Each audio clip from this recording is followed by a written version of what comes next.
Hey there, I'm Nicholas Dubois, co-founder of Advanced SimRacing. We are a Canadian company. So what we did here today is for a real petrol head. He's really passionate about cars, as you can see behind me.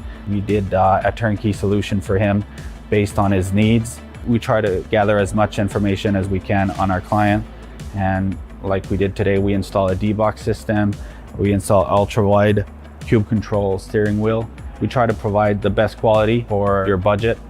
So let's say if you want a budget of 10 grand, we're gonna give you something that's the best for 10 grand. If you want 20 grand, then we always try to stay within your boundaries. We do try to make it as easy as possible.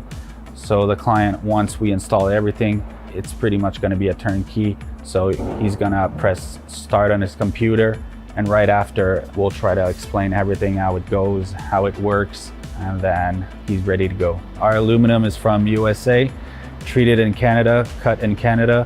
So we do sand all our aluminum piece just to make sure the powder coat sticks to it. And that's one of the reasons why we use powder coat, is to make sure you have the best aluminum finish in the industry. And our quality is beyond what you can get with any other competitors right now. We are really, really passionate about all the gear, all the cockpits, all the sim hardware. And that's why we want to create something that's really gonna reflect our passion into our product. Come visit us at advancedsimracing.com. You can always reach us if you have any questions. You can call us, you can text us, you can go on Facebook, like our page, ask us questions over there, and we'll make sure to answer every question there is. We are very passionate about what we do, and we try to make it as easier for you to go into the sim racing world, because there's a lot of gear, there's a lot of options, but let us guide you through your process, and let's hope you'll be an Advanced Sim Racing customer.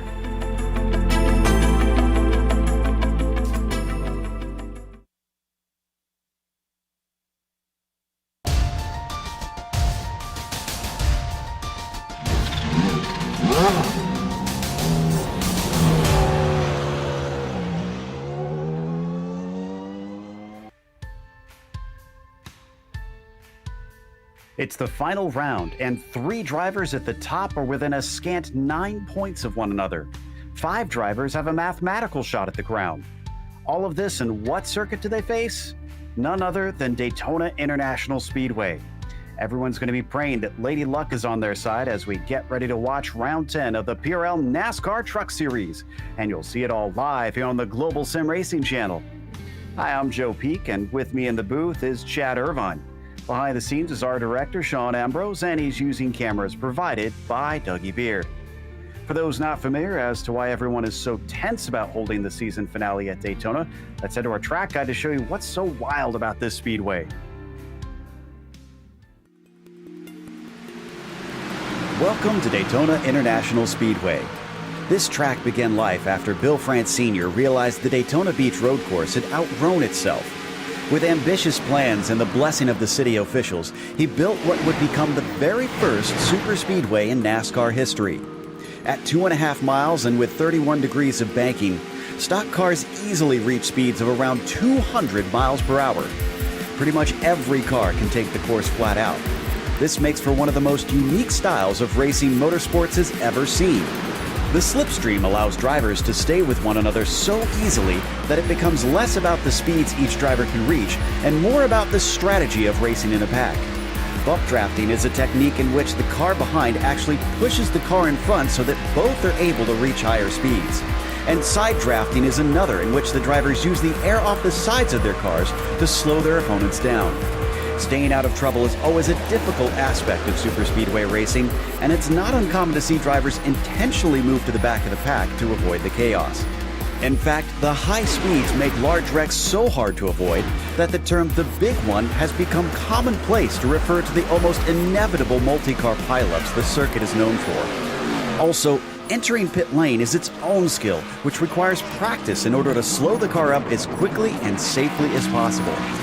Keeping the car clean and in contention is the main goal for much of the event. Then the final few laps, it's a race to the line, with any alliances usually dissolving and the driver's urge to win taking over. With it being home to one of the world's most famous races, the Daytona 500, fans from around the globe flock to this landmark circuit. Just like the cars on it, the Daytona International Speedway shows no signs of slowing down.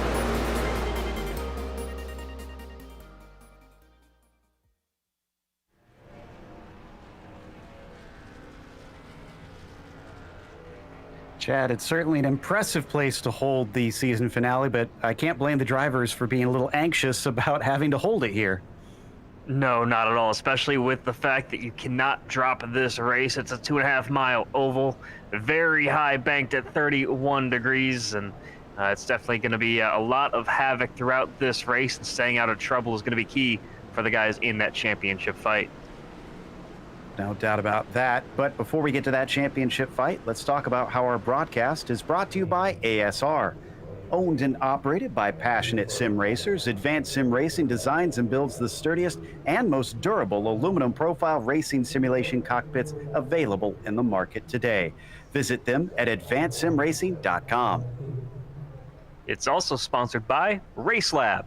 RaceLab helps you to improve your driving skills. With modern overlays, race statistics, and native VR integration, you can get the best out of iRacing. Start using it now for free at RaceLab.app. Today's broadcast is also proudly sponsored by ButtKicker. ButtKicker products add an incredible immersion and realism to any game. Feel every nuance and truly put yourself in the driver's seat. Check them out at thebuttkicker.com. And today's event is also brought to you by SimMSA. Simulation MotorSports Affinity provides many consulting services, from completely customizing simulators to managing teams, individual drivers, and complete events.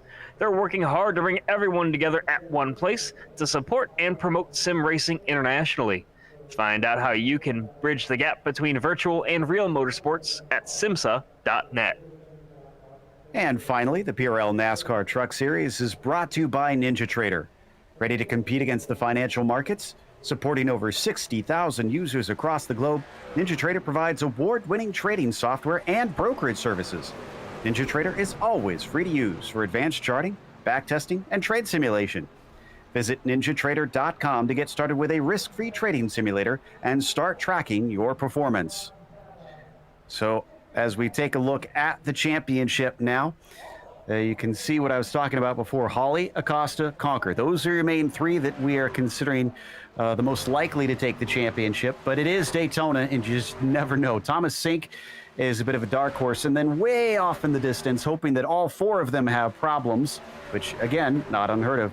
Danny Cervantes mathematically could, but he has only 3 points between himself and the maximum points distance that you can be. So it's extremely unlikely. We'll see what happens in the end. Chad, we have a team's championship, and that one's pretty close too. Yeah, Team Private Label, Team Hype, 733 points leading the way, and they've got Team Woodaback Overdrive Racing right on their heels. So that one is just up for grabs between those two, but that's still a fantastic fight between the two of them. 60 points back in third is Woodaback Back Row Racing, and then fourth is Woodaback Next Level, followed by Car Ramrod fifth, 171 points back. So Team Woodaback well represented there in the top five, but it's really a two-horse race for the team's championship. Certainly going to be fascinating to see how that unfolds today during the 55 laps that they're going to be running around here. And there is no spare truck, so if they get damaged, they're just going to have to deal with it. And we've seen before, if you get damage around here, you're likely to be slow. And that is a good example of just how easy it is to get damage there in the background. Fixed setup, so at least they don't have to try and find speed in that sense. But some of those bonus points are certainly something to watch out for, including the pole position, which will be decided pretty soon as we've got the last of practice wrapping up here. Drivers have been spending their time getting used to running in a pack mainly, and from there, we head off for the races, quite literally.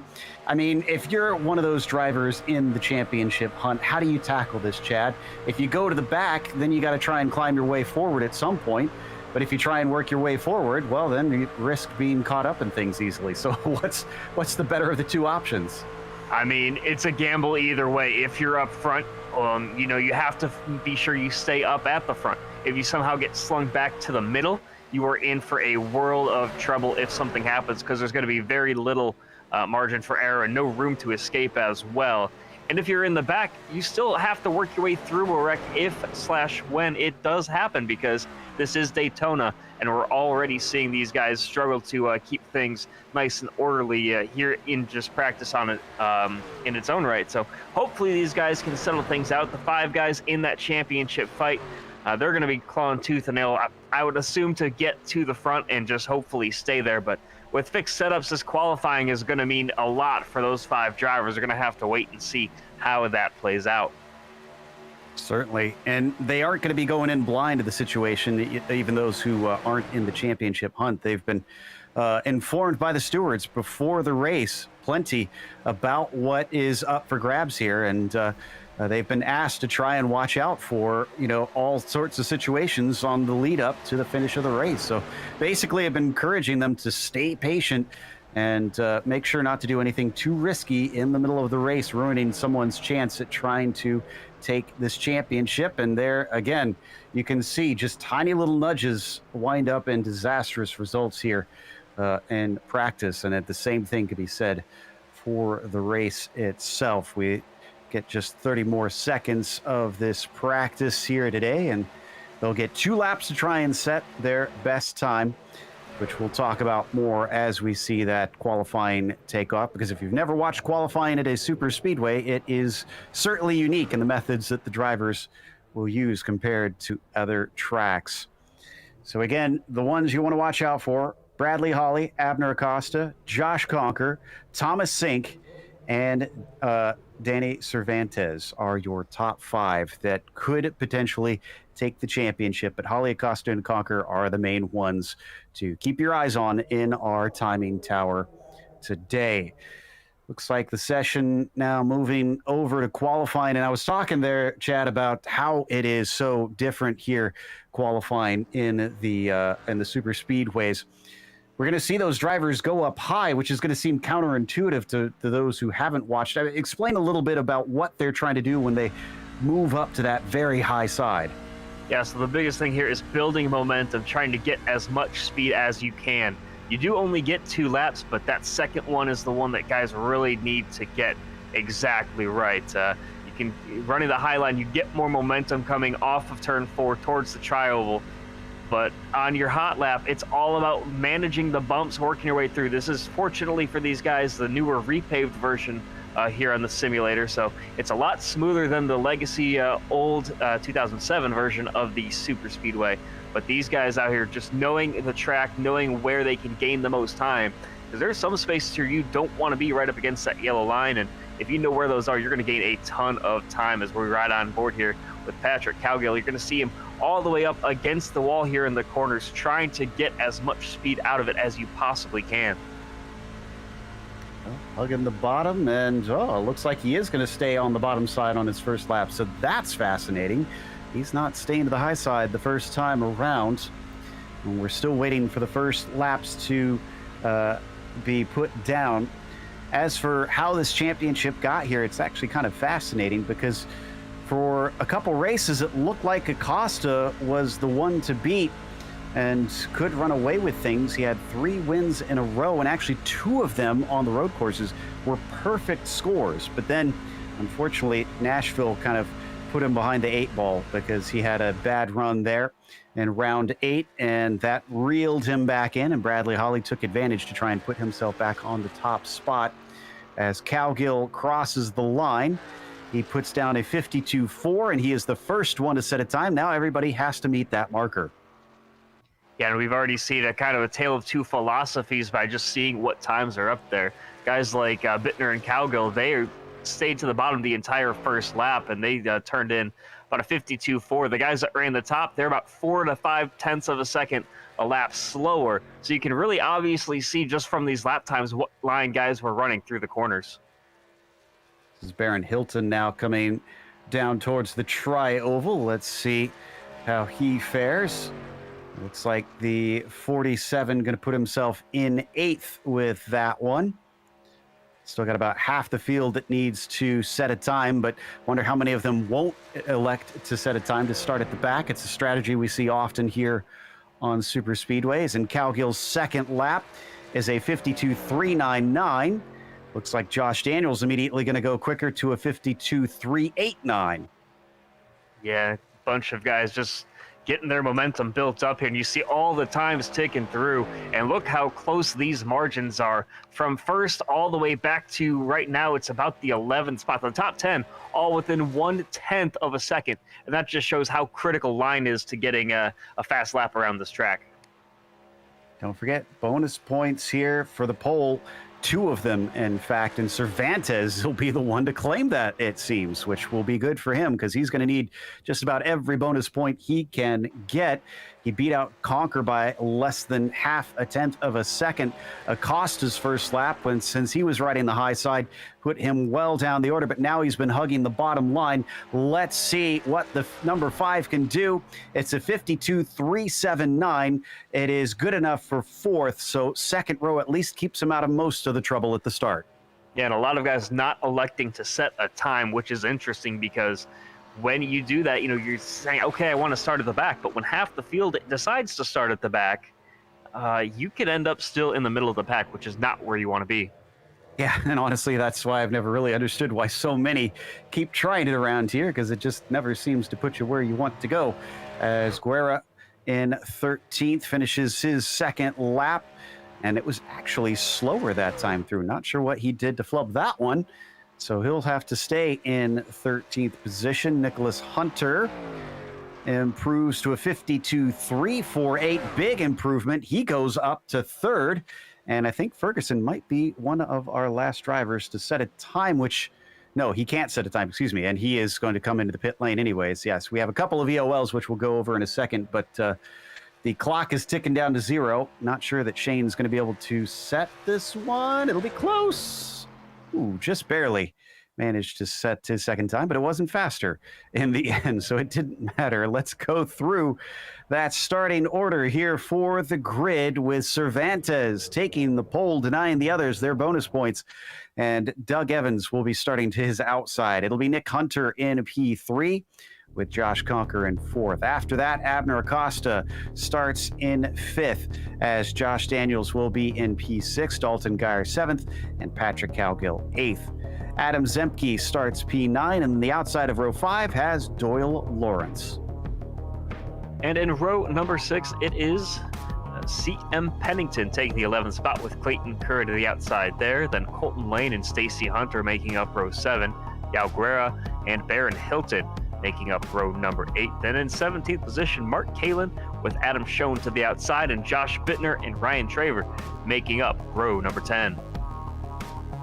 Then from there, it is Thomas Roberts starting next to Danik Momi. 23rd will be Esteban Rodriguez. Bradley Holly, P24 here today. Elliott White, 25th, and Charles Sumner, 26th. This is now all the drivers, essentially, that did not set a time, as you can see on the screen. Westerfield, 27th. Sink, 28th. Young, 29th. Ferguson, 30th. And the last 3, Adam Young, Eric Hauk, and Austin Hunter of our 33 truck field. I do see all of them in the session, so we expect them all to grid up here today. The ones that were not allowed to qualify were Esteban Rodriguez, Daniel Ferguson, Mike Richter, and David Mayberry. So if you see them starting from the back, that's essentially why.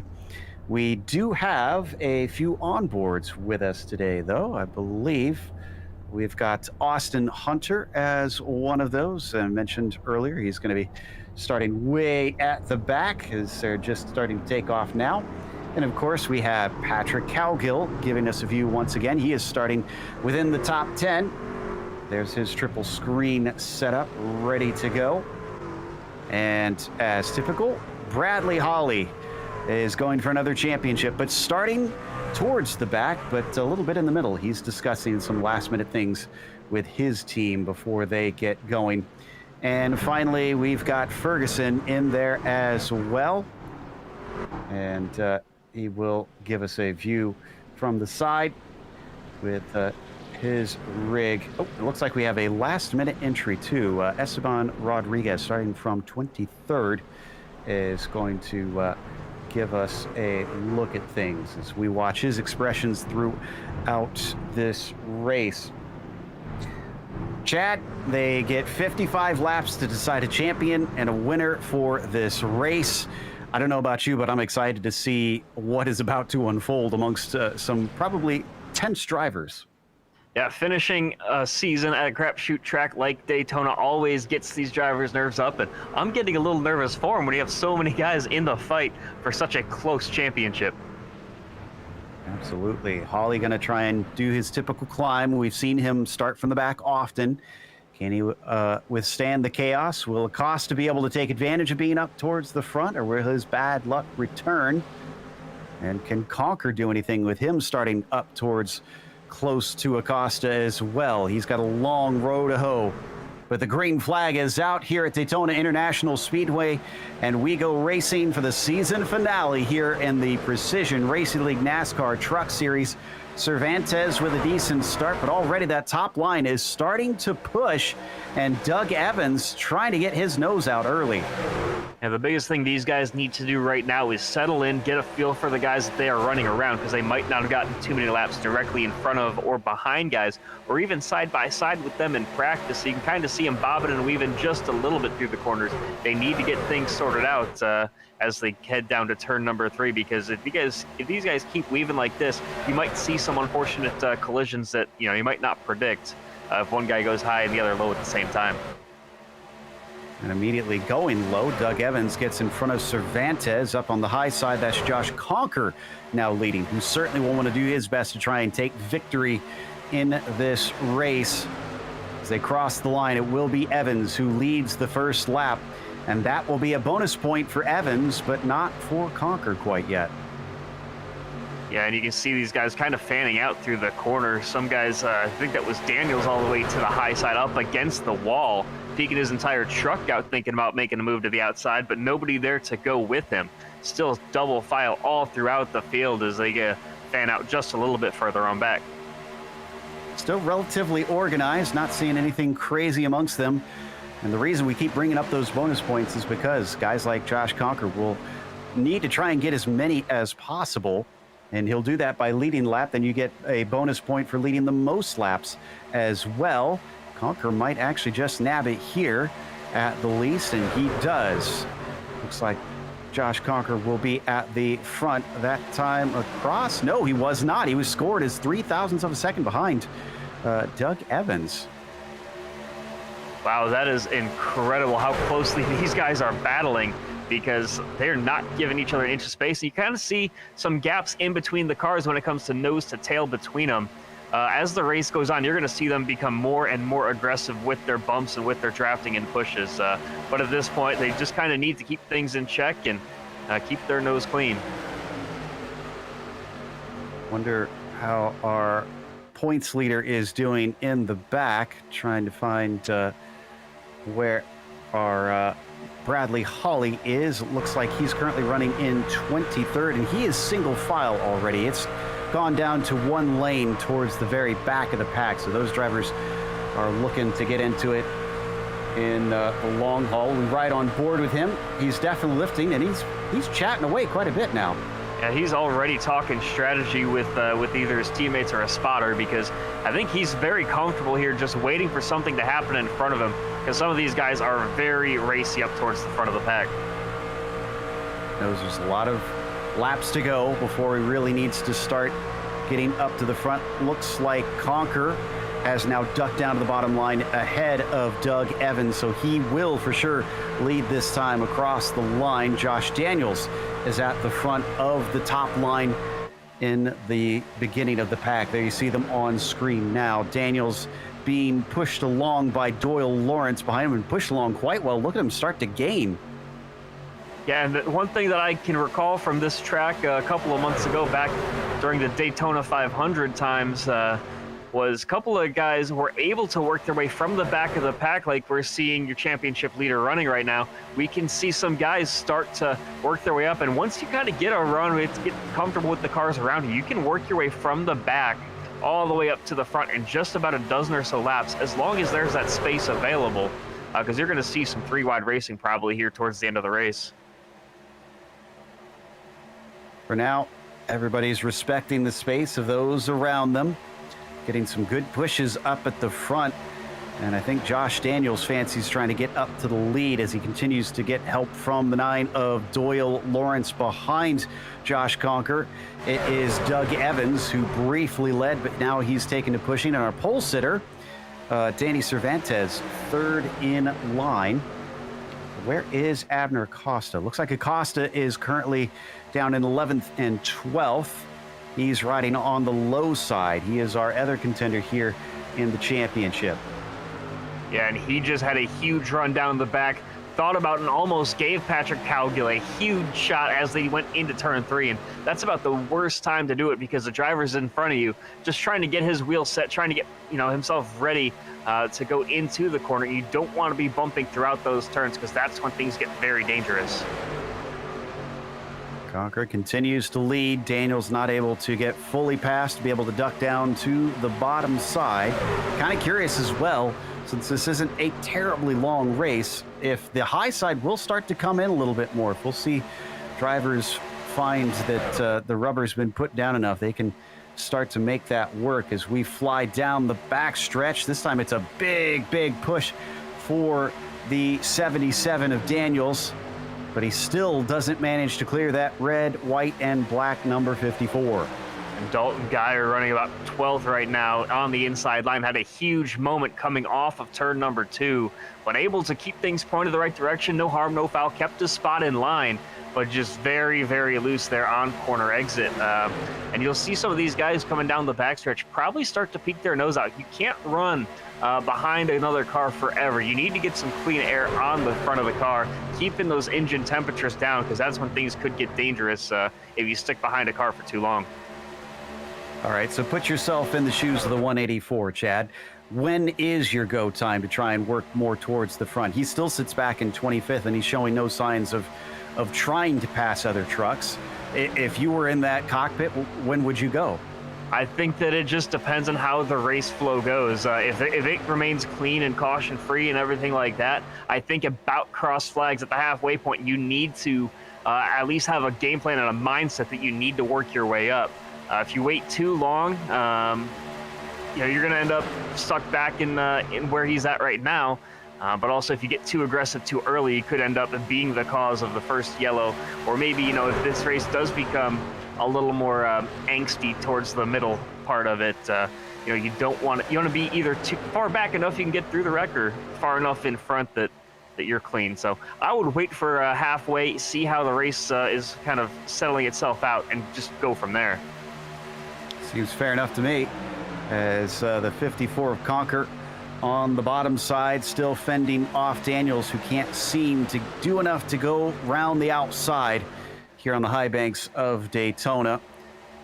Then again, he does not need to lead at this stage. He's been keeping pace with that bottom line quite well up till now. No movers and shakers, to be honest. It's been basically a lot of drivers staying in line. I've seen a few poke out to try and get some air on the nose, but it's not terribly hot in terms of air temperature today, although track temperature looks pretty toasty. Yeah, track temp 115 Fahrenheit, and that's going to make things interesting for some of these guys. There are a couple of guys that moved. Eric Hawk gone from 32nd all the way up to 17th.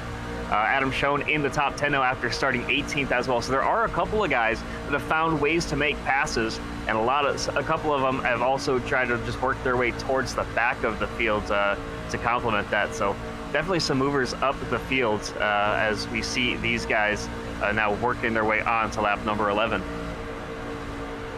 Indeed, Danny Cervantes, who we ride on board with, still on the bottom line, third there from the pole, where I'm sure he feels pretty comfortable, I have to imagine, just kind of riding this one out. Didn't lose too much in those first few laps. A lot of drivers are certainly lifting in this line, which begs the question, if you're someone like Josh Daniels up at the front, or Conker, who was up at the top for a long time, do you maybe fall back a little bit to save some of that fuel later on?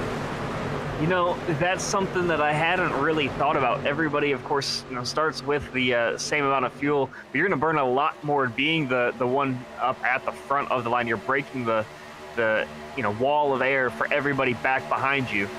So definitely, you want at least a decent group of cars to pit with. Fortunately for some of these guys, they've got a decent enough size of their team that they can definitely, pull some teamwork and try to get down to the bottom altogether so they can pit at the same time. It's going to be fun to watch. That's something that we need to watch out for. Once these guys start coming down pit road, that pit entry can be very dangerous, but both in terms of for contact with your car, but also for getting a penalty that will just end your race on the spot. Yeah, that's a good point. It's not just getting down safely, but getting slow enough onto there.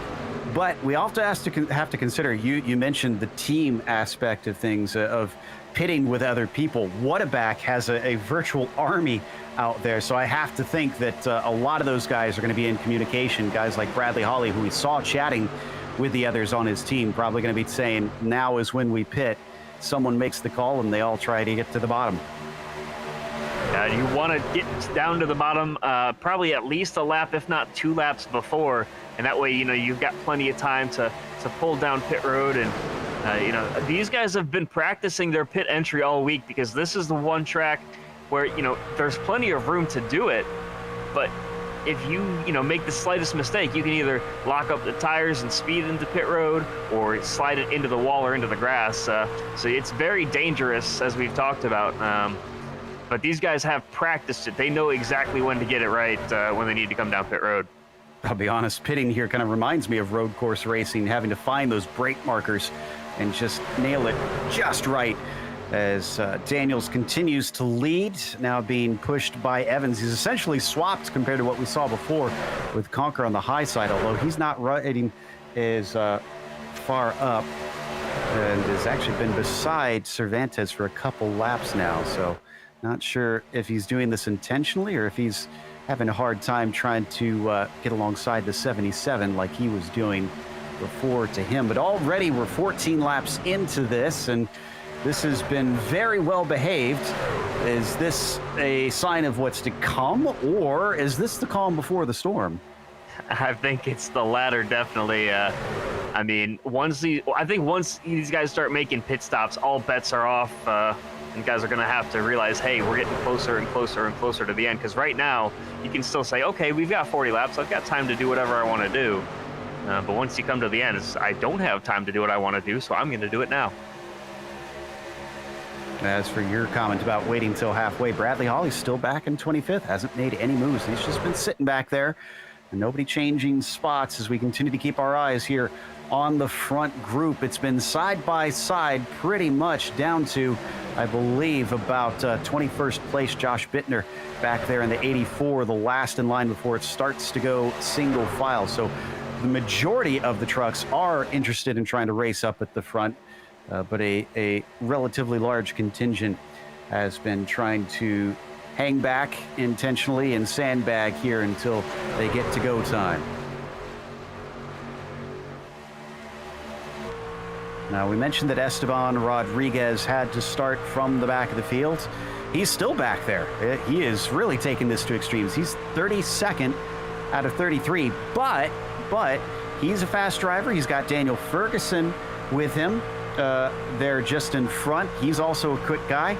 So is Elliott White and Thomas Sink. So I'm starting to suspect that a few of these four are maybe planning on working together a little bit later, since they could probably trust each other to be able to pick up the pace on command. Yeah, and I think part of it as well is these guys kind of staying to the back, saving fuel. That way they can try to at least make their pit stop a little bit shorter, not having to fuel as much. You can definitely, keep with the cars in front of you and continue to lift. As these guys, wow, a huge run there from Rodriguez. I thought, he definitely lifted before they got to the corner. That was very close to contact between them. Yeah. Also, before we got to that, that onboard of Ferguson, I was surprised at how calm he looked. In fact, he was just kind of scratching himself, inspecting his nails a little bit there, and I guess he really doesn't need to do much there at the back of the field. And the cars are looking a little bit more squirrely here coming into the corner. I'm not sure if we're getting some anxiousness starting to show itself. We're going to watch from another onboard here. This is Stacy Hunter.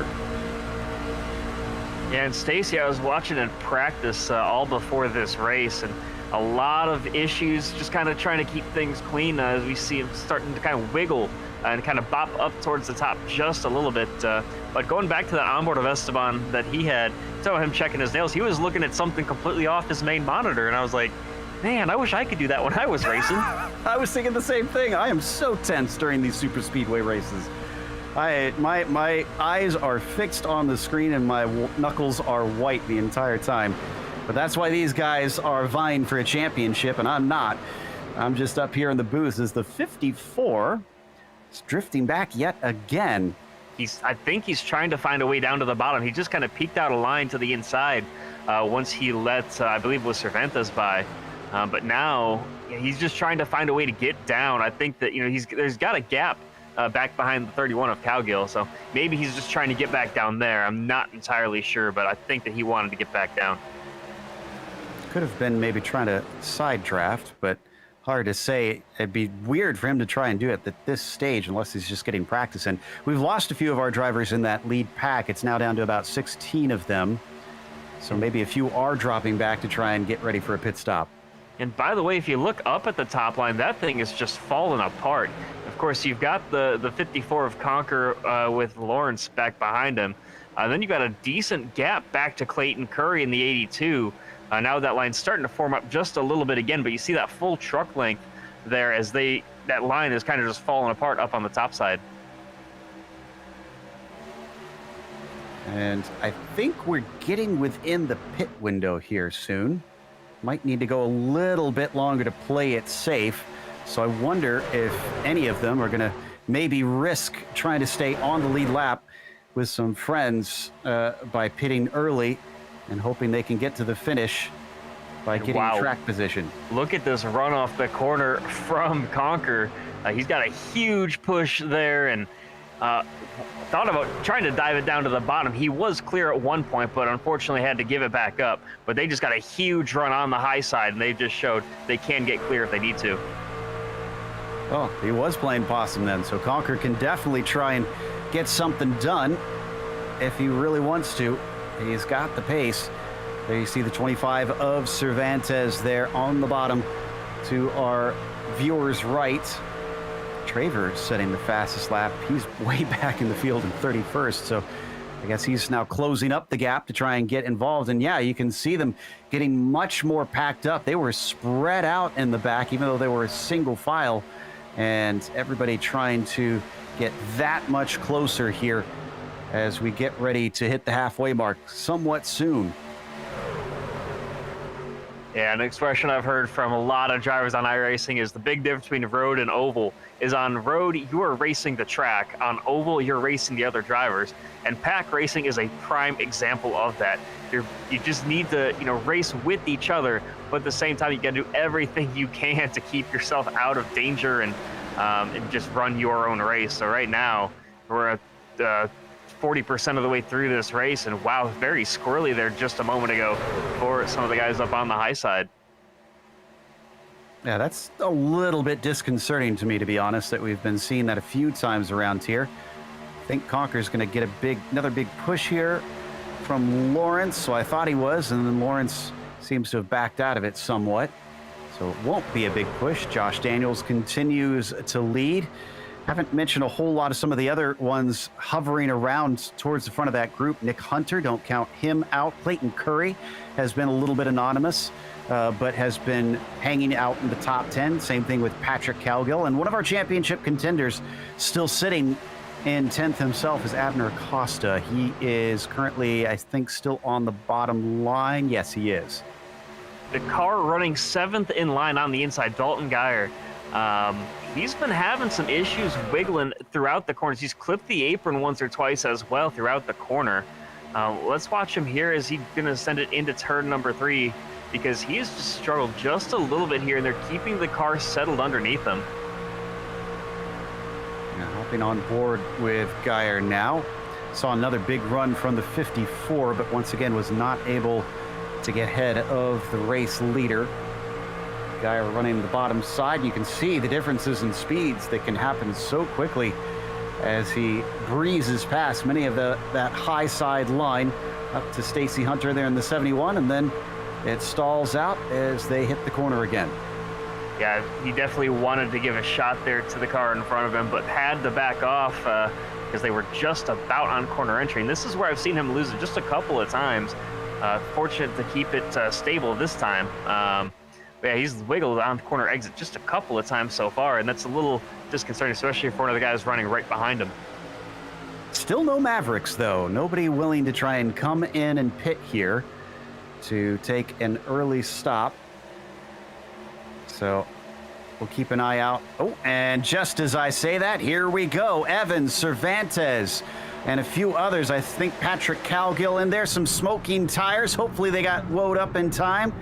Mark Kalin pitting, Elliott White, Colton Lane, Thomas Sink. A whole lot of drivers are in.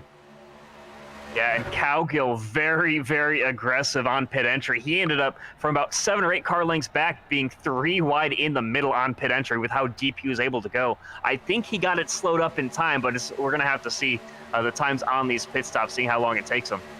Well, that unorganized a lot of the front pack, and you can see it there on our screen as we saw the back stretch briefly.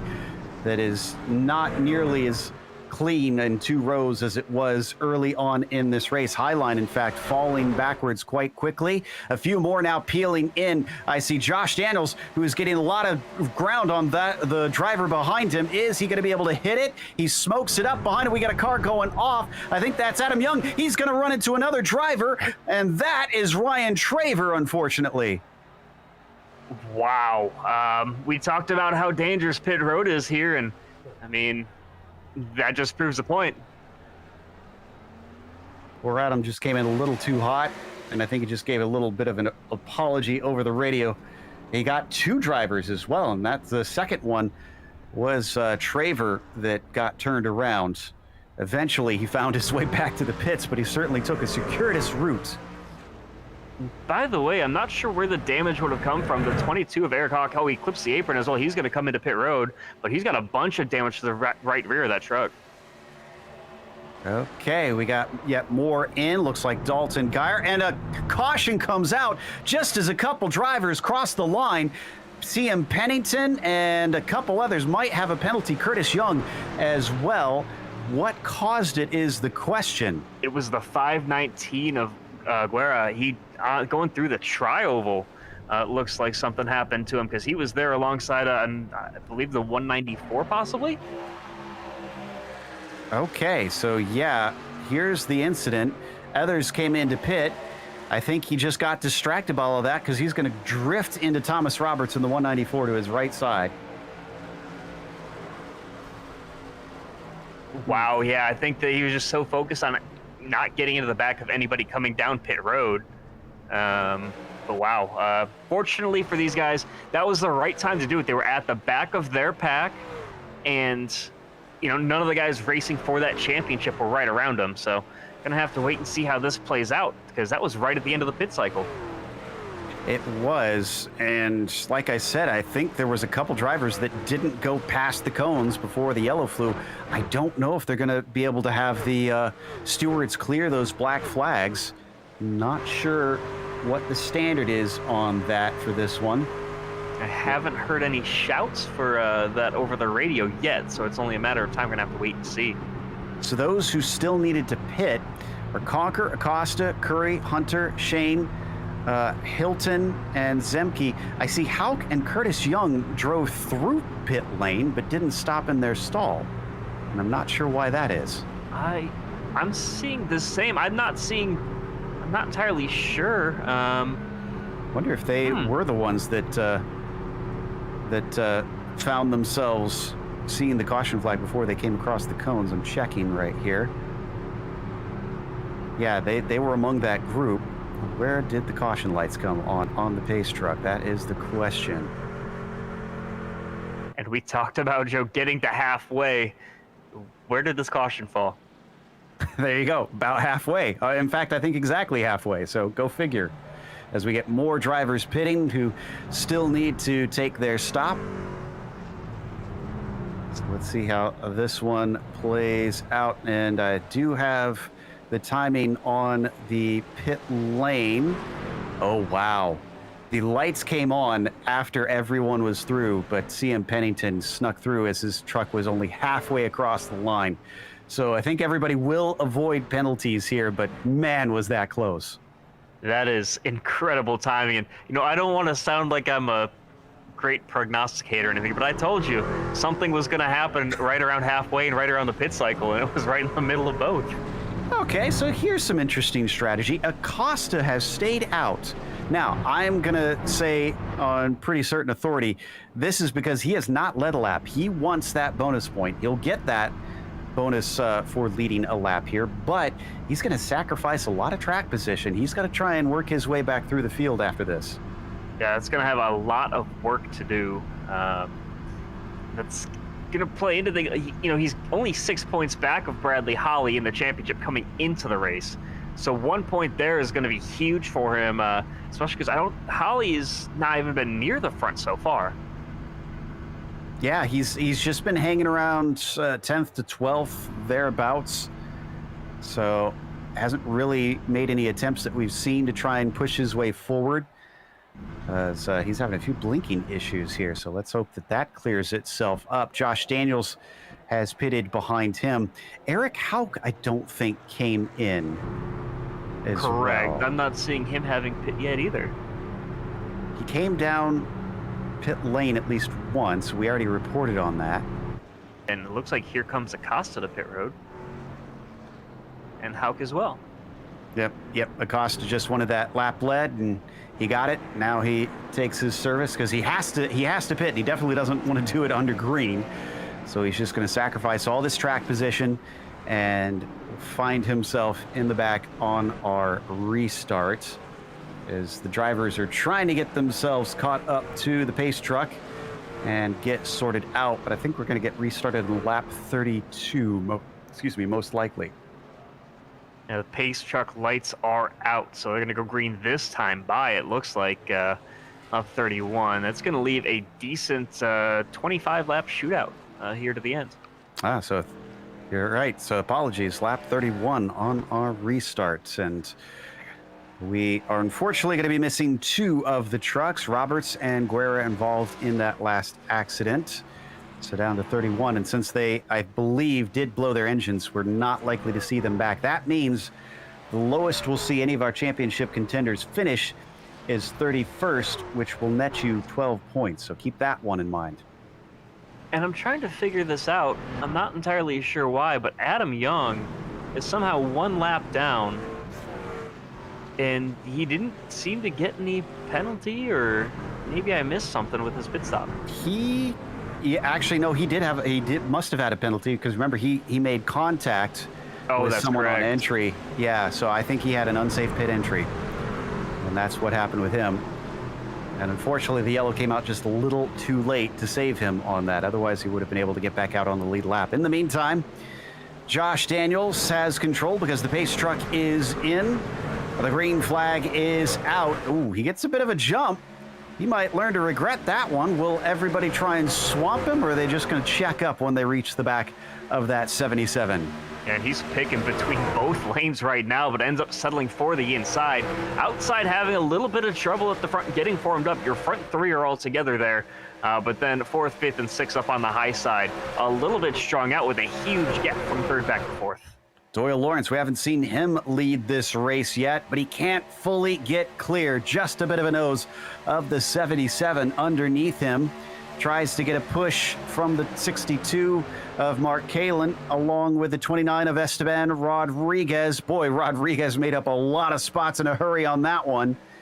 And he is now suddenly back in the hunt for a victory, and we see another caution as a wreck unfolds out of turn 4. And multiple cars collected in this one. It was Geyer once again. We were talking about him wiggling coming off of 2 or off of 4, and I think that's the same thing that happened. Somebody behind him collected him as he had to lift just off the throttle. We'll take a look here at the replay, because he got spun, came up into the top lane, and everybody back behind just ended up piling into it. Yeah, it was Shane that was involved with it on him. I see Colton Lane getting a piece of it, but I think most drivers were able to scatter. So kudos to everybody for keeping that from being a bigger wreck. when somebody got pinched to the outside too. I didn't quite see who that was. And wow, a great bit of driving from Abner Acosta. Coming off the corner, maintains his championship hopes by diving all the way to the inside wall. Just a fantastic piece of driving from him, because cars were spinning down from the outside wall all the way down to the oval, or down to the apron. And then fortunately he was able to get through that without any incident. Clayton Curry was the one that got pinched up to the outside wall, so he got involved. Looks like CM Pennington, sadly, getting quite a bit of damage from that, along with Adam Zemke. I mentioned Clayton Curry. See another driver in there. That looks like Jim Westerfield. And there you see your championship leader all the way down to the inside, somehow getting through there. Sorry, second in the championship coming in, diving all the way to the inside wall. Fantastic driving. More guys coming down for a pit stop here.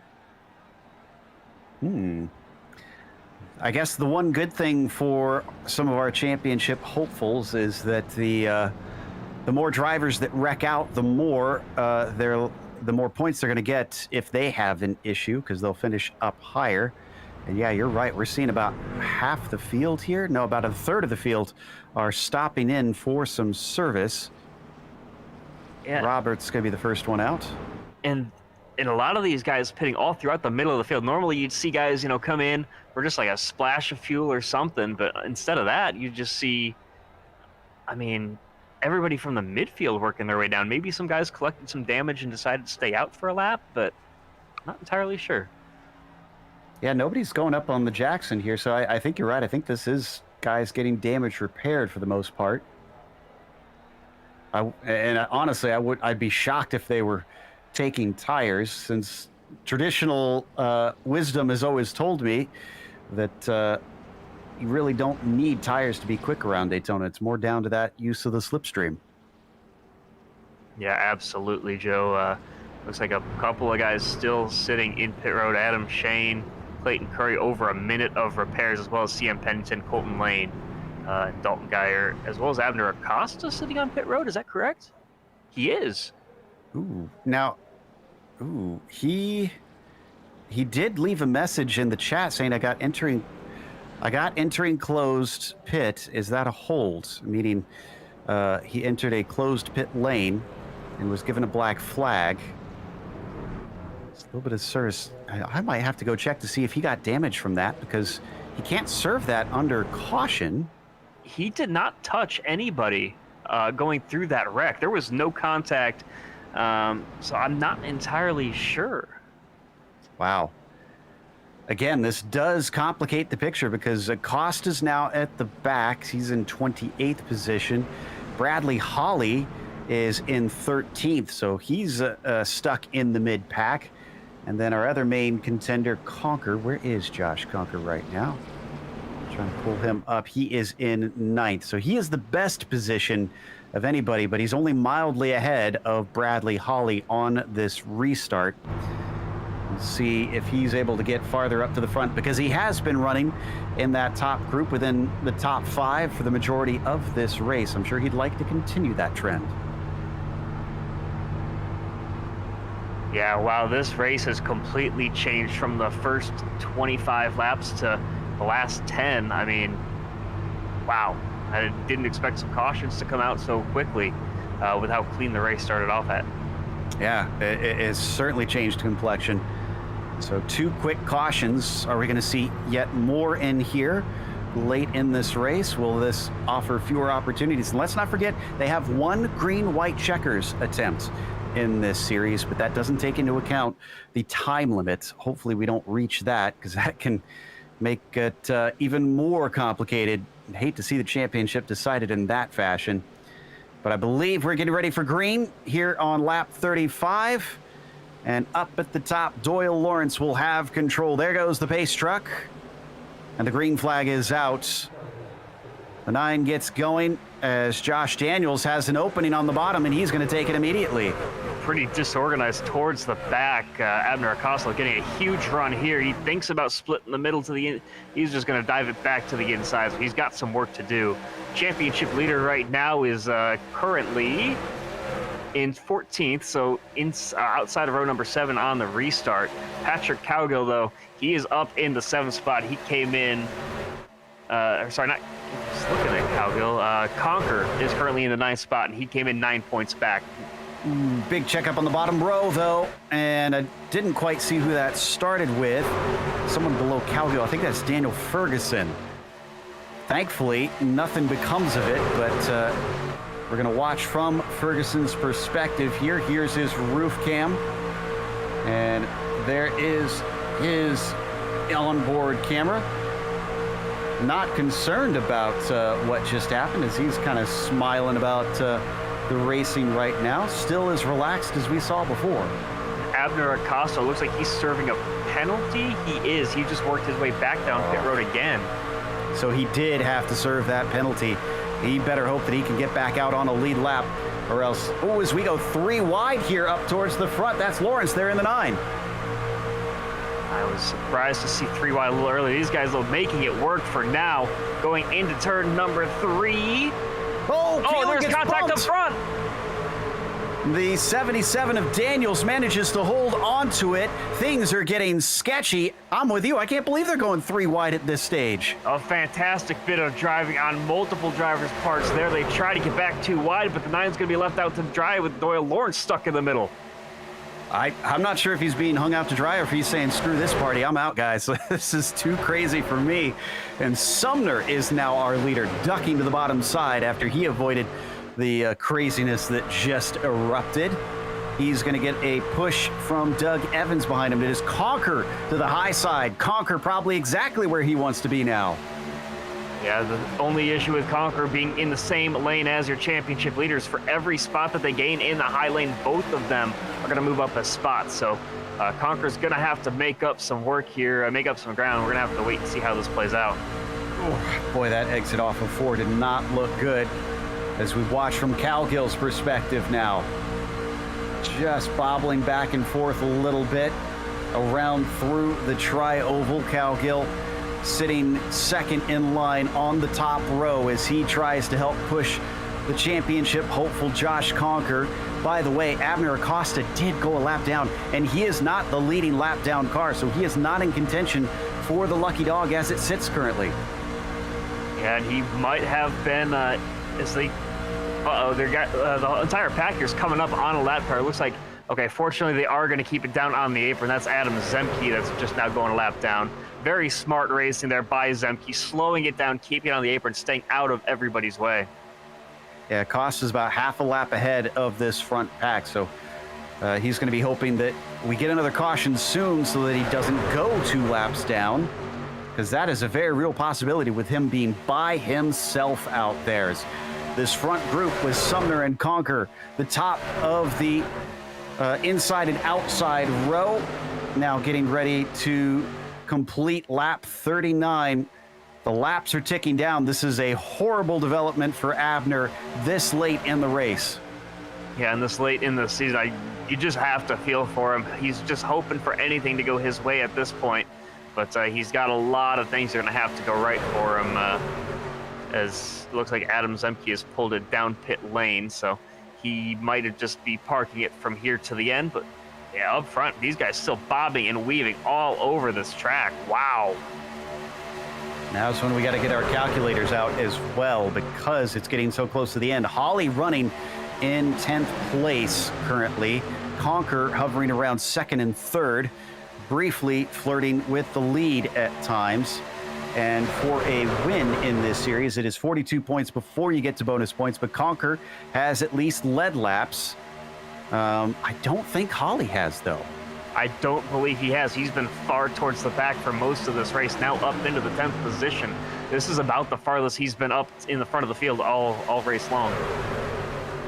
And it is a 9-point difference, it looks like, between 1st and 10th.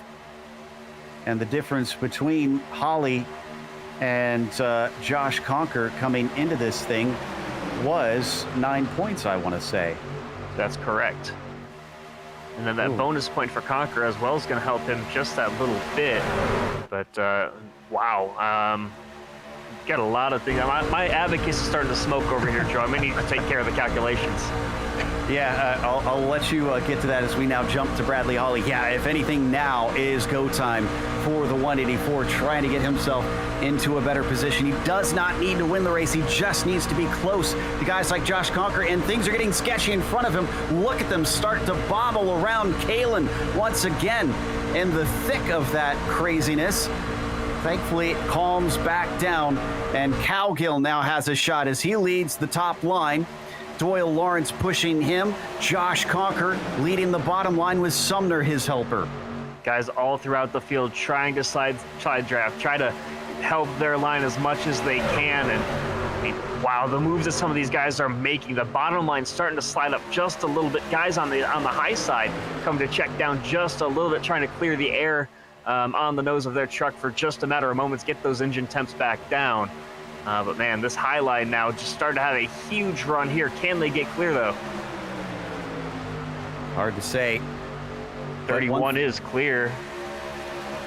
Decides not doesn't to take it. Wow, that's an interesting development there, because we've seen the inside just able to keep the momentum up the entire way. Just have to wait and see how this plays out for him. I am a bit surprised that he did not take it because, again, team championship on the line, and Conker's part of Team Hype, while Kalen, or Cowgill rather, is running for Whataback. He's on the Next Level Racing team, and even if it's a sister team, you have to think that he's going to try and make moves that will help that sister team take the championship. He falls back a little bit. Sumner still sitting second in line on the bottom there. He gives another bump to Josh Conker. Wow, and Curtis Young just had to have a huge checkup to not get into the back of Danny Cervantes. These guys having some huge runs all throughout this field, and it's really killing their momentum in their line when they have to check up like that, as now you see the high side lose a full 2 car lengths to Josh Conker running the inside. And I have sad news for those who are fans of Abner Acosta. They are quickly approaching that number 5. He is getting ready to go 2 laps down. And that might be the nail in the coffin. We could still get 2 cautions that give him his lap back somehow, but it's getting less and less likely, as it's got to be soul-crushing to see it come down to this and feel it slip through his fingers. Try to get a 3rd line started. I see a car up high. That is Nick Hunter. Now he's getting back in line. Nobody's going with him. He does, however, have Bradley Hawley behind him, who's been steadily picking him off. And you just saw them go by Abner Acosta there on the apron. So just an unfortunate way for his season to end. That penalty just at the wrong time. Man, you just really have to feel for him. And while Nick Hunter might want to be king of the hill here, he has to think about those around him. What risks is he willing to take to potentially cost others a championship?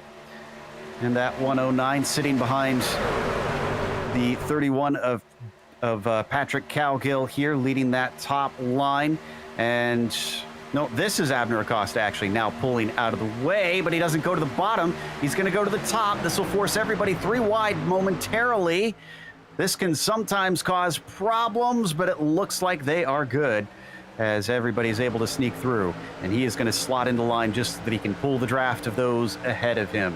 Yeah, just trying to minimize the damage that happens to him. And wow, some of these guys up near the middle, 3 wide further back in this lead pack. Westerfield almost getting into the back of Ferguson as they were 3 wide entering the tri-oval. 10 laps to go. Josh Conker could potentially win this race, but remember, he will not get maximum points. He did not take the pole. The most he can get here today is going to be 48. Bradley Hawley, sitting in 9th position right now, is going to get himself 34 points. So he could potentially lose the championship from there, but it'll depend on those bonus points. And I wouldn't be surprised to see a caution coming in the next couple laps. These guys getting very, very racy here in the mid-pack. This is where you are in serious danger of a yellow spoiling things, and we get a 3 wide situation going again. Will Hawley go with Hunter? He will. He's going to try and push, but Cowgill covers him off. Oh, and that gives a little bit of a bump as Cervantes caught out by the checkup and more caught out behind them. We get a wreck, and I think that's Rodriguez in a car flying through the air. That might be Hauk. It is 22 of Hauk that went flying through the air, and these guys very aggressive. I mean, man, once again, I tell you, a wreck's coming soon, and there it is. I'm going to ask you to stop saying that here in a second. And it was Curtis Young who bumps Hauk, rather.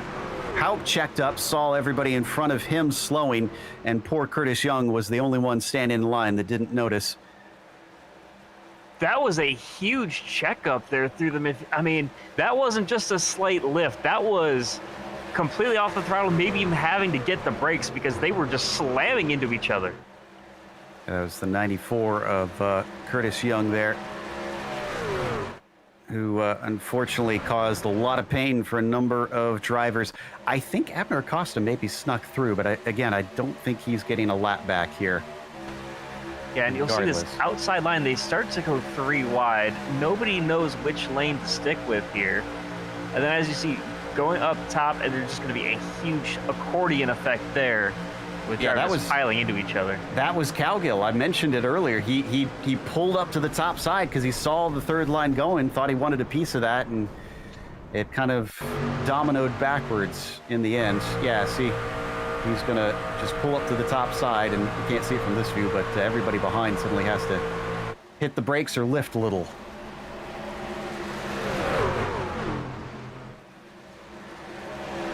Okay, well, we're going to restart with enough time for a few green flag laps, but if we get another yellow after that, it will go to green-white checkers. Yeah, this race has been interesting for sure. You're mentioning, I see you saying something about, oh yeah, I think you're right about Hawley having damage. Let's get the cameras on Bradley Hawley here. I think it might be actually on his left rear, just bent up just a little bit. Yeah, wow, it's gonna have to see how that impacts that truck. Conquer obviously fully clear. In fact, he was in the lead when the yellow flew, so he's gonna restart on the point. Wow, okay. And so we know where Abner Acosta is. He's actually still 2 laps down. He's in 25th. He's basically out of the running from here. The other 2 drivers that were hoping for a championship, probably not going to see that. Sink, where is Thomas Sink? We haven't really looked at him much today. He's all the way back in 19th and just came down pit road. Yeah, so nothing there for him. Cervantes has been up towards the top, but he's needed everybody to basically wreck out in front of him in the points. He sits in 10th. So we can basically narrow our focus from here between Hawley and Conquer in the 9 points that split them. Yeah, this battle has been tightening and tightening all throughout this race. You know what? I'm going to make another prediction. We're going to go green to the end here. All right. Let's hope it works both ways for you then. Some stats on Conquer, though, been interesting to see his consistency. He did have a perfect run in round 8, finally took a victory. He's been working on that one for so long here, and it was a big relief in Nashville. So 1 win there, but he's had 7 top 5s and 7 top 10s. So he has been quite good about making sure that he brings that truck home. And he's also had 2 poles on top of it, so he's got some bonus points there, as well as a fastest lap bonus. In fact, of those who have gotten bonus points, I believe, yeah, it looks like Conquer has the 2nd most of anybody. Acosta has the most of anyone in the field this season. And Bradley Hawley actually has 3rd most of anybody in bonus points. There is also, by the way, a bonus point for the fastest lap. Currently, that is held by Ryan Shraver all the way back in 19th.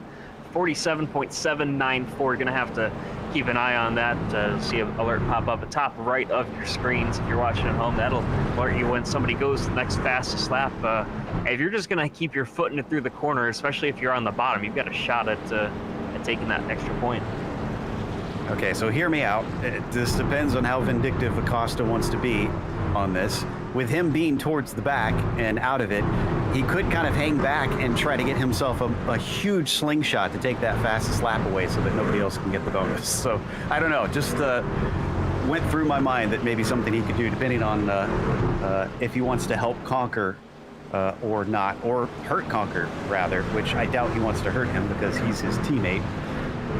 We'll see in the end. We come back with 5 laps to go. The lights are out. Conquer will have the lead. Bradley Holly will be restarting from 8th.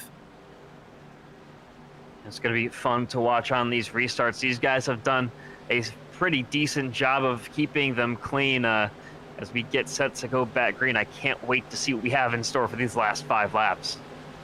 There goes the pace truck.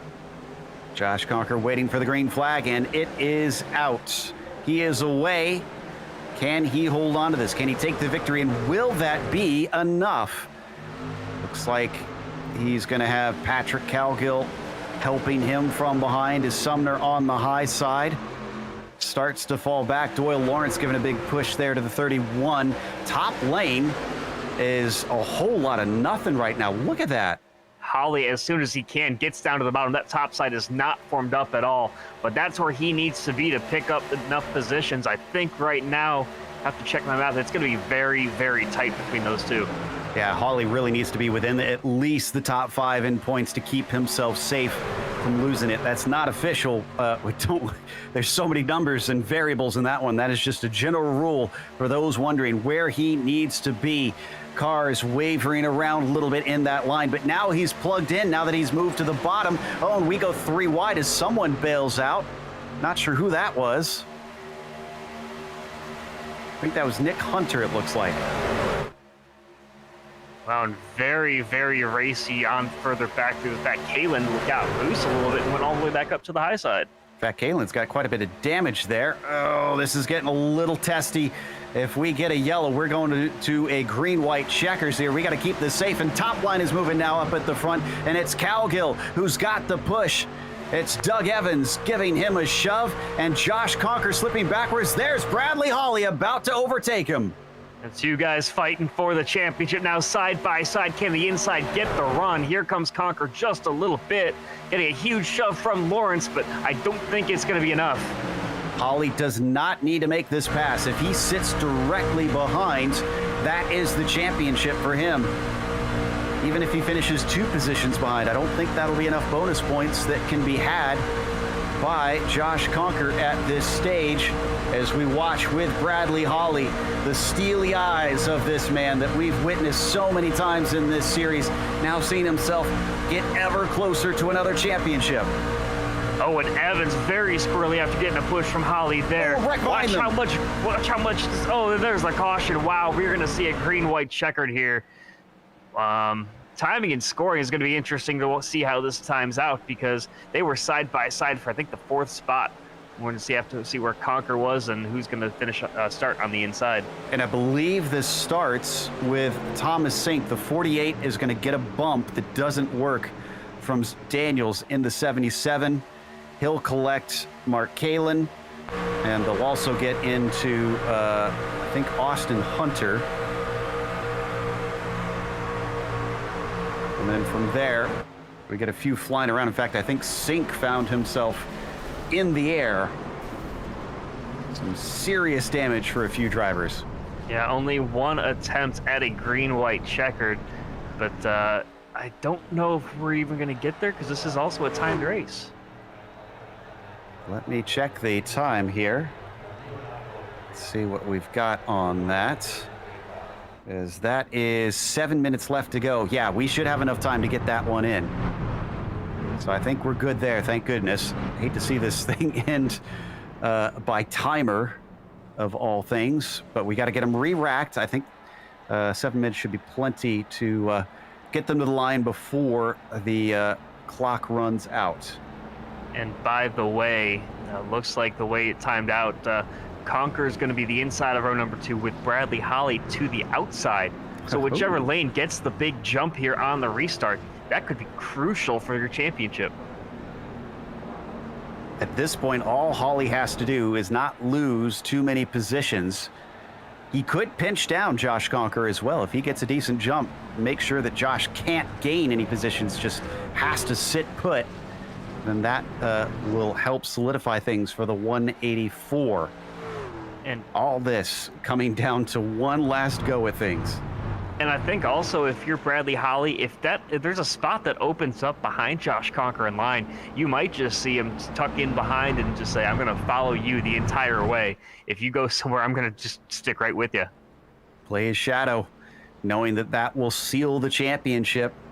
He can points race from here as long as he keeps Conker in that windscreen and not separated by other cars.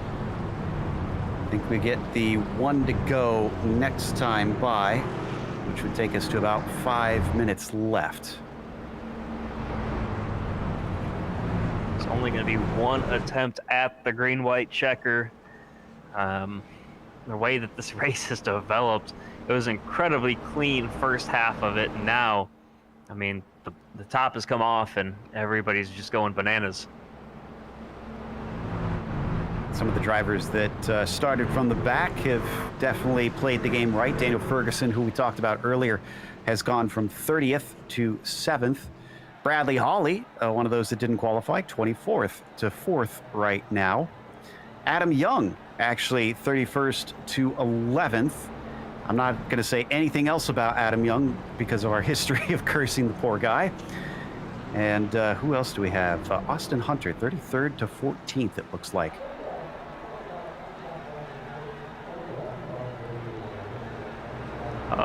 Bradley Holly joking around over the radio with these guys. That just shows he's pretty comfortable up there. Talking about he might need a little bit of a break, and Josh Conker says, go ahead and take one. All right, here we go. We're getting doubled up, and we cross the line with a little over 4.5 minutes left. It takes about 55 seconds to get around here. Excuse me, quicker than that, about 50 seconds rather, to get around here. So they only need 2 minutes left, and it looks like they should make it back to the green flag in time for that. Here's hoping we don't finish under yellow for this season, which has given us such incredible racing so far. Yeah, what a fantastic show these guys have put on all season long, and it all comes down to a green-white checkered finish as your two championship contenders are side by side, right up at the front of the pack. I'll be honest, one of the questions that I'm hoping to get to ask Bradley Holly after this race is over is whether or not he really did wash that lucky shirt that you see on screen right now, or if that thing has stayed unwashed the entire season through, because he has worn it on every single broadcast. That explains a lot of things going on right now. I got the smell-o-vision running, so that might be why. I'm not going to hook that up to my rig, just saying. It's all about realism. Yeah, exactly. So as we get ready to go once again, will we finish under green? Pace truck is in, and Patrick Cowgill has control. He's looking for a victory here, and he could snag one. He has no interest in this championship. 2 laps to go, and both of our championship contenders on the second row, they're each starting to push the truck ahead of them. Wow, and there's a huge gap out back behind both of these sets of cars, and that's going to close up in a hurry as they get to the corner and see huge shoves on corner exit for both lanes. Holly starts to fall back a little bit as Conker has better speed. Holly tries to push. That is the, I believe that is Evans in front of him in the 41 currently, but unfortunately doesn't seem to be working, but it's not a dire time for him yet. Oh, a little bit of a checkup as Conker saw Cowgill start to get a little loose there through the corner. They got to keep this steady for a few hundred more feet, or else we will finish under yellow. And it looks like, no, we will finish under green. We are going all the way to the end. And there was a big checkup there on the inside line for Cowgill. He's got some damage now to the right rear of his truck, so there's definitely some contact. Maybe it was net code between the two, but man, he's just absolutely going for it right now. Josh Conker is on the inside. And so is Holly. He's pushing through the corners, both of them pushing like their life depends on it. Cervantes going to look to the outside of Holly, though, now. He's going to try and make it 3 wide, trying to see if he can steal the victory from either one of them. As they start to come through 3 and 4, though, Conker is pulling ahead. He's going to duck around, see if he can get by. A little bit of a tap with Patrick Cowgill. They bang doors once again. Here comes Lawrence. They're going to be 4 wide across the line, and Lawrence is going to take it. But where does Conker finish? He's in 3rd, and Holly is in 5th. That is going to be the championship for Bradley Holly. Wow. The way that developed towards the end of that, they were 4 wide at the front, and you didn't know where Holly was going to end up. You didn't know where Conker was going to end up, and the way that it just worked itself out for these guys, and Bradley Holly somehow came away with the championship and a top 5 finish. Top 6 were separated by 0.08 of a second as they crossed. Watch this. And Lawrence just finding his way through.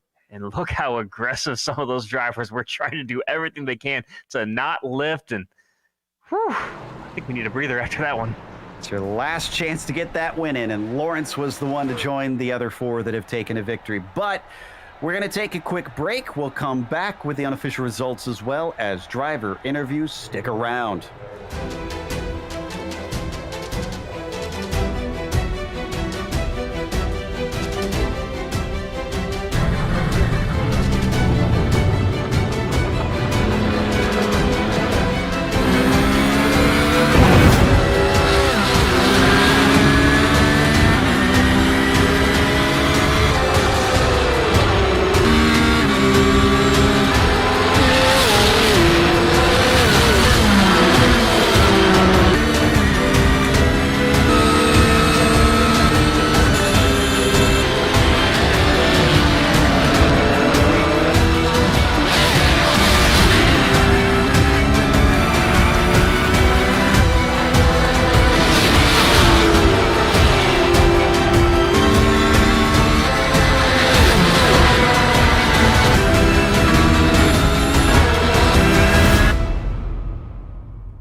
Welcome back to Daytona International Speedway. The season finale of the Precision Racing League NASCAR Truck Series saw Doyle Lawrence take the win by 0.04 of a second over Patrick Cowgill, who was right beside him, who was right beside Josh Conker, who was in 3rd, who lost the championship, unfortunately. Daniel Ferguson was 4th, and Holly was P5, sealing the championship unofficially, according to our math.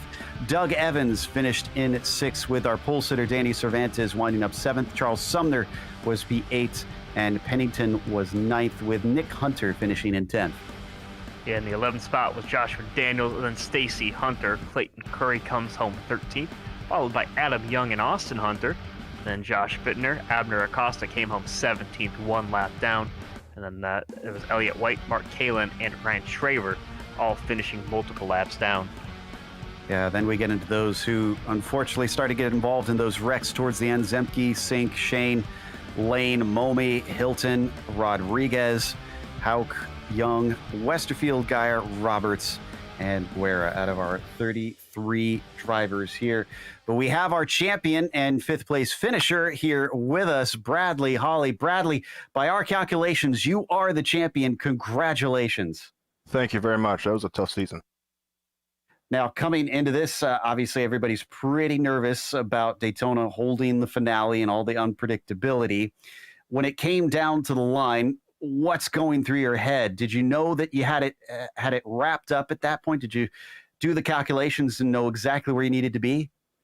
For the most part, yeah. I knew Josh was 9 points behind me, and I needed to stay. I mean, for me to be comfortable, I wanted to stay within 6 positions of him. And it just, towards the end, I got a little frustrated with the teammate, but, nothing I can do about that now. I felt like we had a good chance at getting one of our Waterback guys in victory lane tonight. Now, we've been watching you on your cam all season long, and that lucky shirt has become notorious. I have to ask, did it ever get washed in these 10 races?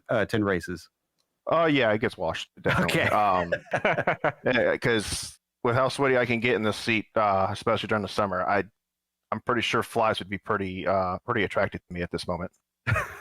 Well, this was another nail biter, just barely beating out Josh Conker.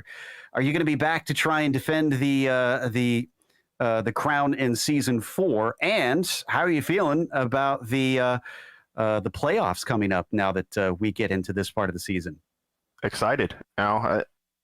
There's nothing better than having a championship go down to the last race. It makes it a lot more fun. Yes, it makes it a little more stressful, but I actually enjoy it more because it makes me focus better, figure out what I need to do, and so forth. Well, your focus continues to amaze us. Is there anybody you want to thank for this championship and top 5 today? I'd like to thank you guys first off for broadcasting us week in and week out. Y'all put on an amazing show. The PRL and all the organizers and all the sponsors for the PRL for us to be able to do this week in and week out, and most of the Waterback guys. We worked really well together, and unfortunately some of the guys had some bad luck tonight, but we worked well as a team tonight. That was our newly crowned champion, Bradley Holly, who finished 5th. And up next, a new winner this season, Doyle Lawrence, and who actually just got his first top 10 even. Doyle, it was a fantastic race for him. You got the win by 4/1000ths of a second. How does it feel? Pretty awesome. Let me tell you, I was a little nervous because I think I was riding 5th, maybe back there, and there was just nowhere to go. And then as we were coming out of 3 and 4, everybody was jockeying for position, and I went to the middle, and it just worked out. Yeah, you see those gaps open up, and you're coming towards the end. It's the last race of the season. What's your mentality throughout this race? With how tight pack racing can be and kind of all the trouble that can come with it. Everybody knows that Daytona is kind of a crapshoot, and with the last race, I was just trying to run clean. You got a lot of guys running for their championship, so I didn't want to, just make a mistake and take somebody out inadvertently, just making some stupid move. So I just tried to stay clean. I wanted to stay up front and, put me in a position where I could strike and get at least a good finish. I didn't expect to win, but the win, I'll take it. I mean, top 6, all within 1/10 of a second. That's got to be the closest finish you've had on iRacing, right? Yes, it is. It was a fantastic show you guys put on out there. Do you have anybody you want to say hello to? Any shout-outs? Anybody to thank? Just my teammates at Riding Shotgun. They make it all possible. I can't thank them enough for letting me join and run with these guys. So it's been a blast. And you guys for putting on the broadcast. Broadcast was always awesome to go back and watch. So I really appreciate it. Hey, your truck got a lot of screen time out there. So congratulations on the win, and best of luck in whatever's coming up next for you. Thanks. I appreciate it. That's Doyle Lawrence, tonight's winner here from Daytona. And Joe, it looks like you've caught up with Patrick Calgo. Indeed, 4,000ths away from a win today, especially leading there towards the end of the race. What are your feelings, Patrick? There was a lot of beating and banging coming to the line. disappointment. I can only imagine. Even still, obviously, there's a lot going on. There was championships on the line. You had team championships as well to worry about. So what was your goal in this? What was your focus there towards the end of the race? Were you trying to help out guys like Bradley Holly, or was this an every man for himself situation for you? I was trying to work with them. There at the very end though, when I finally got out front, they were trying to help me, and it seemed to work out. But then the wreck happened, I guess, behind me or something, and Josh got to my outside and he had a run, and I tried to door him to keep him from getting past me. Like, I didn't want to wreck him, I just wanted to slow him down. And I didn't even see Doyle coming, but apparently he had a run and beat me to the line. Just barely, though. Even still, you managed to get yourself a second place, and that adds to your tally here this season. So, I mean, how do you feel after that? Is there at least some satisfaction in having such a good finish? Yeah, it feels good to finally not have, be a back marker or whatever. It finally feels good to have another top 5 after my last 3 seasons of bad luck. So it feels pretty good. And that was your second top 5 of the season. Anybody you want to give a shout out to while we got you? I got to thank the Whataback guys. Work with them every week. And thank you guys for putting on the broadcast, and PRL for putting on the league. It's Patrick Cowgill second today, and even closer and maybe a little bit more gutted is Josh Conker, as Chad is caught up with second in the championship. Josh came up just short of the championship and just short of the victory here as well. Walk us through those last 2 laps. Yeah, they were pretty intense last few laps there. I wanted to stay up front on that second last restart. I wanted to get Charles to slide in behind me because Charles was a really good pusher tonight. But really anybody else I had behind me when I was running the outside line, they couldn't just get there and stay there enough. It was almost like they were too timid or scared. So I wanted Charles behind me, but unfortunately that didn't work out. And then I got jumped by 2 of the Whataback guys, I do believe. And I started behind Patrick there, and I was just trying to push him, see how far, like if I could get him out front far enough to cut up and make a move. And I got to his outside, but unfortunately, he decided that the win was more important. So, it's a tough finish. It's Daytona. I was really running for the championship, just trying to stay up front, lead the most laps and win the race, but it's the way it goes sometimes. It was a fantastic performance, even if you did, get the result that it came out with. But I mean, all season long, you're consistently up front. You were right there in the championship fight. What's it like racing week in and week out with such great competition?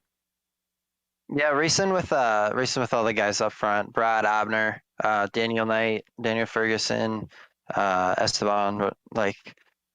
They're all great guys. We all race really well together. It's really good competition, really good fun. It's really enjoyable. You're just trying to be more consistent there, which I think cost us a little bit this season. Had a couple internet issues and some other issues at the start of the season, which really held us back. But yeah, all in all, it was a good season. It's really good running with these guys. Yeah, this season comes to an end, but other season's going to start back up. What's next for you? We'll be back for season 4. Try and run for the overall championship there in the playoffs, and we'll see how she goes. I do believe I made it in. I don't know how far behind Brad I am, but we'll have to see. I'm sure we can work with what we got. So we got a fast truck and a good team behind us. It was a great performance from you today. Anybody you want to thank for it? Yeah, I'd like to thank everybody at Private Label Team Hype, Ty Stover, Tommy Milner, for bringing me on, for running the team. James O'Brien, Brandon Walter, Richard Regan, Abner Acosta, all our teammates. They all put in work week in and week out, and I'd like to thank all of them for what they do. I'd like to thank all the team sponsors: Private Label, Ethica, my personal ones, Lone Palm Design and Fuse Graphics, and you guys for putting on the broadcast. Oh, hey, congratulations on a fantastic finish, Josh, and best luck the rest of the way. What a fantastic race today, Joe. It was a thriller, no doubt. So we're going to close it up with a big thank you to some of our sponsors, which includes ASR, They design and build the sturdiest and most durable aluminum profile racing simulation cockpits available in the market today. Visit them at advancedsimracing.com. And RaceLab, it helps you to improve your driving skills. Start using it now for free at RaceLab Apps. And ButtKicker, feel what you've been missing at thebutkicker.com. As well as SimMSA, find out how you can bridge the gap between virtual and real motorsports at SimMSA.net. And finally, NinjaTrader. Visit ninjatrader.com and get started with a risk-free trading simulator to start tracking your performance. Thanks to the companies that provide the software and hardware for our broadcast listed here on your screen. And additional thanks to June Lalonde, who provides our wonderful music. Check out her Bandcamp for more awesome work. Thanks to the team today, Chad, Sean, and Dougie. You can find more info about GSRC at globalsimracingchannel.com or through our social media. Also, check out our merchandise store at simracingmerch.com/GSRC. We keep a link in the description below. Don't forget to subscribe, if I can get that word out, our YouTube channel, as we don't miss a moment here on GSRC. We have upcoming races for other series listed on the screen, so check those out and mark them down on your calendar. However, until next time, race clean, race hard, and we'll see you on the track.